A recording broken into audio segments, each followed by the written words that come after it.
PhoneDog 101.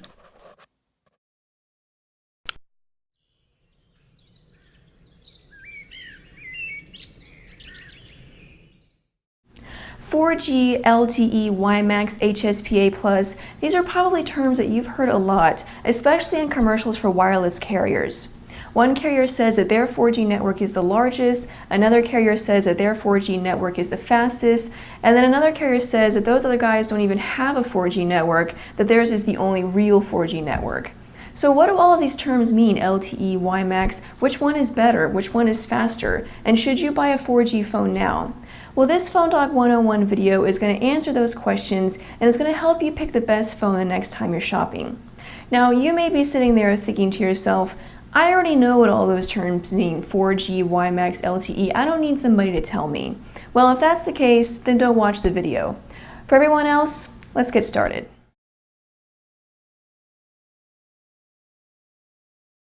So what is 4G? Well, the G stands for generation. So 4G is just the next generation of wireless technology following after 2G and 3G. As with any generational upgrade, 4G offers improvements in data speeds and call quality depending on which technology is being used.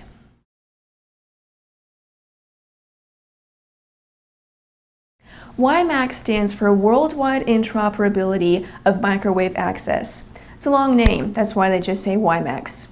Not surprisingly, WiMAX is very similar to Wi-Fi, except it offers faster speeds and you don't have to be as close to the tower in order to access those speeds. In real-world use, WiMAX offers download speeds of 3 to 6 megabits per second and upload speeds of 1 to 2 megabits per second. Sprint is currently the main wireless carrier offering WiMAX.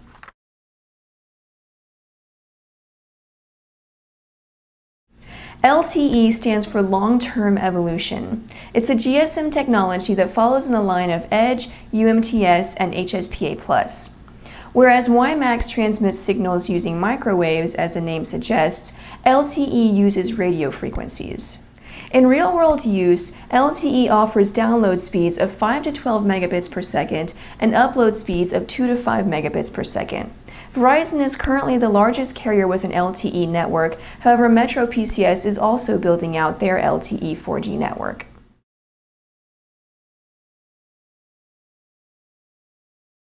HSPA stands for High-Speed Packet Access, so HSPA Plus is known as Evolved High-Speed Packet Access.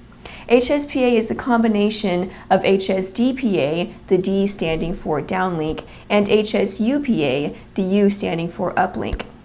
Like LTE, HSPA is based on UMTS, a GSM technology.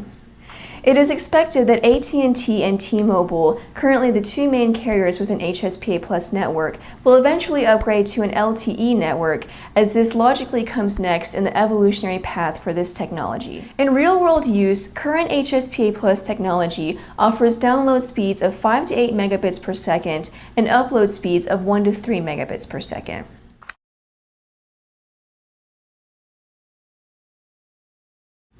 So now that we've defined all of these technologies, which is better? Well, first, remember what I said about HSPA+. LTE is the next upgrade for this technology, so really the comparison is LTE versus WiMAX. The WiMAX rollout began much earlier than the LTE rollout, so there are currently more areas covered with WiMAX. That will change, however, as the LTE rollout has recently begun. One major thing to consider is carrier and manufacturer support. GSM is a worldwide standard, so more carriers and manufacturers support it. The same is true of LTE. LTE is the most popular choice worldwide for 4G. Now, WiMAX will still exist and be popular, but if you like the freedom that GSM offers, LTE would be a good choice for you.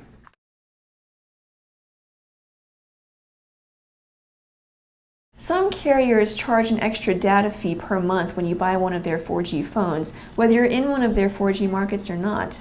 Considering this, is it worth it to buy a 4G phone now, even though these networks are still fairly new? Well, first, check your carrier's coverage map to see what their 4G coverage is like in your area.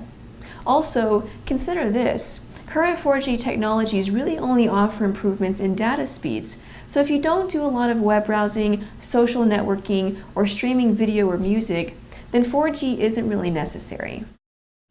4G technology is rapidly making its way onto popular wireless carriers, and it's a strong selling point. Once you experience 4G speeds, it's hard to go back to 3G. Now, the next time you go buy a smartphone, you'll know exactly what to look forward to, the good and the bad.